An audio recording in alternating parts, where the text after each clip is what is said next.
যারা ক্লাস 12-এ পড়ছে অর্থাৎ থার্ড সেমে পড়ছে তাদের কাছে আছে এই বই দুটো।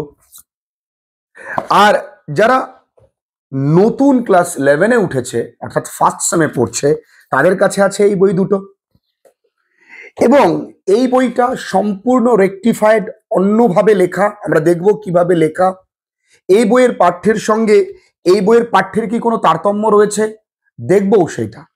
এবং হঠাৎ করে স্কুলে গেলাম, জানতে পারলাম যে আমাদের পাঠ্য বইয়ের কিছু টেক্সট চেঞ্জ করা হয়েছে 12দের জন্য, এবং ক্লাস 12দের হাতে আবার এই একটা ছোট্ট বই ধরিয়ে দিয়েছে।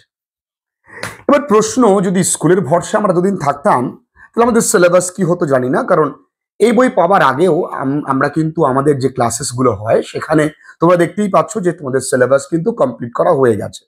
এখনো বহু স্টুডেন্ট কামব্যাক করবার জন্য আমাদের ক্লাসে কিন্তু ভর্তি হচ্ছে, সেটা তোমার জন্য ভালো। ইংরেজিতে ভালো রেজাল্ট সম্ভব, এতদিন হাজার হাজার ছেলে মেয়েরা করে দেখিয়েছে, এবার তোমার পালা। প্রশ্নটা হলো, এই বইটা যখন আমাদের হাতে ধরিয়ে দিয়েছে, এবার বেশ কিছু ছেলে মেয়েদের মধ্যে একটা সন্দেহ তৈরি হয়েছে। 12 স্টুডেন্টরা বলছে, আচ্ছা স্যাররা যখন প্রশ্ন করবেন তখন কি এই বইটা থেকে প্রশ্ন করবেন বা এই বইটা থেকে প্রশ্ন করবেন? কারণ এই বইটার মধ্যে কবি পরিচিতি, অ্যাবাউট দ্য টেক্সট অনেক অংশ দেওয়া রয়েছে, এবং যে টেক্সটের প্রত্যেকটা শব্দের ওয়ার্ড নোট, প্রত্যেকটা শব্দের মিনিং বেশ সুন্দর করে প্রচুর প্রচুর করে দেওয়া রয়েছে। প্রশ্নের তারতম্য রয়েছে, এই বইতে যা প্রশ্ন রয়েছে এই বইতে তার থেকে একটু বেশি প্রশ্ন রয়েছে। তবে সেক্ষেত্রে কি করা হবে না, যদি পাঠ্য বইটা আমরা দুটো পাশাপাশি না দেখি তাহলে বুঝতে পারবো না। তাহলে ছেলেমেয়েদের প্রশ্ন কি কি দাঁড়ালো, আচ্ছা স্যার প্রশ্ন তাহলে কোন বই থেকে হবে?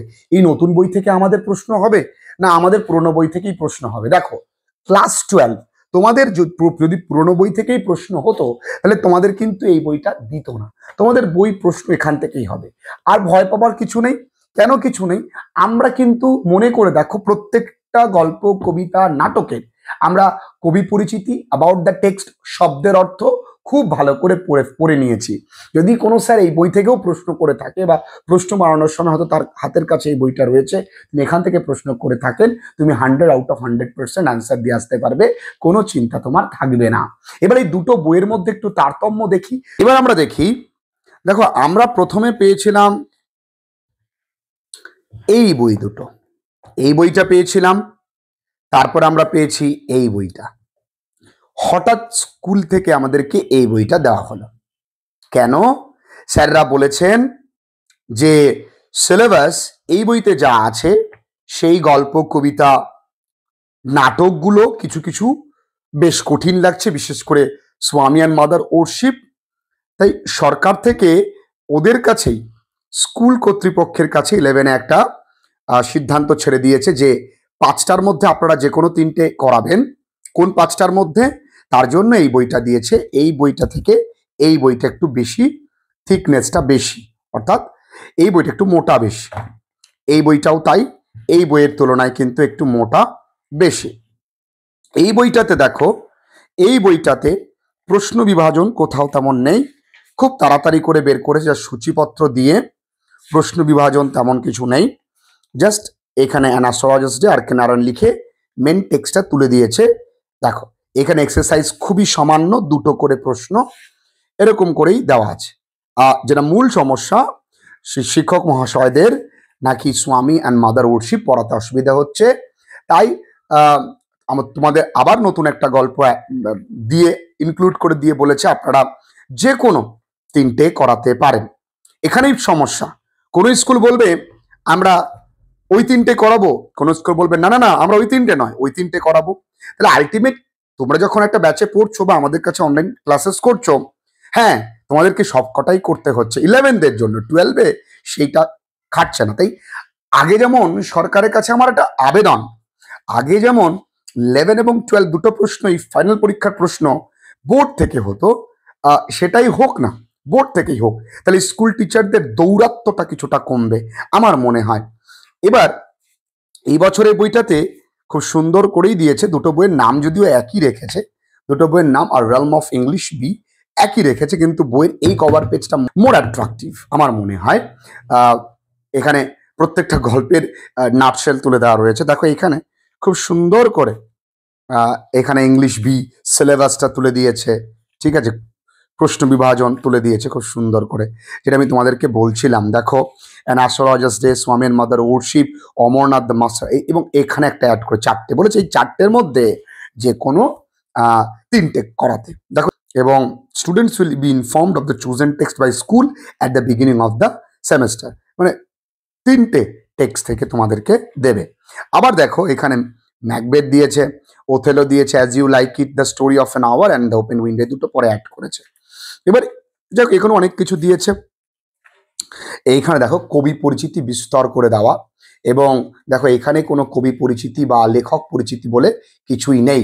এখানে দেখো ওয়ার্ড নোটস কিছুই নেই, তাই না? এইখানে দেখো কবি পরিচিতি, অ্যাবাউট দ্য টেক্সট, এবং দেখো এখানে প্রচুর পরিমাণে ওয়ার্ড নোটস দেওয়া, প্রচুর পরিমাণে। অনেক জায়গায় তোমরা দেখলে বুঝতে পারবে যে, আর হ্যাঁ, প্রশ্নের সম্ভার যেখানে 2টো করে আমরা দেখলাম, সেখানে প্রচুর প্রশ্ন রয়েছে। এবার প্রশ্ন আসছে, আচ্ছা স্যার, যারা আমরা ক্লাস 12-এ পড়ি তাদের ক্ষেত্রে কি এই প্রশ্নগুলো করতে হবে? কারণ আমাদের কাছে তো এই বই নেই। ওরে তোরা চিন্তা করিস না, আমি তোদের প্রত্যেকের জন্য, তোরা ক্লাসে যারা করছিস, যারা ভিডিও দেখে ক্লাসেস করিস, প্রত্যেকের জন্য আমি সবটাই করিয়ে দেব। আমি এই বই থেকেও প্রশ্ন উত্তরগুলো করিয়ে দেব, যেমন আমরা ডাফেন দত্তের কোশ্চেন বাঞ্চ সলভ করাচ্ছি, চিন্তা করবার কিছু নেই। এখানে দেখো কত কত আমাদের ওয়ার্ড নোটস রয়েছে, আমাদেরকে সেগুলোও করতে হবে, আমরা কিন্তু সেগুলোও করব। ঠিক আছে, দেখ প্রচুর পরিমাণে তোমরা দেখো প্রচুর পরিমাণে ওয়ার্ড নোটস কিন্তু এখানে রয়েছে।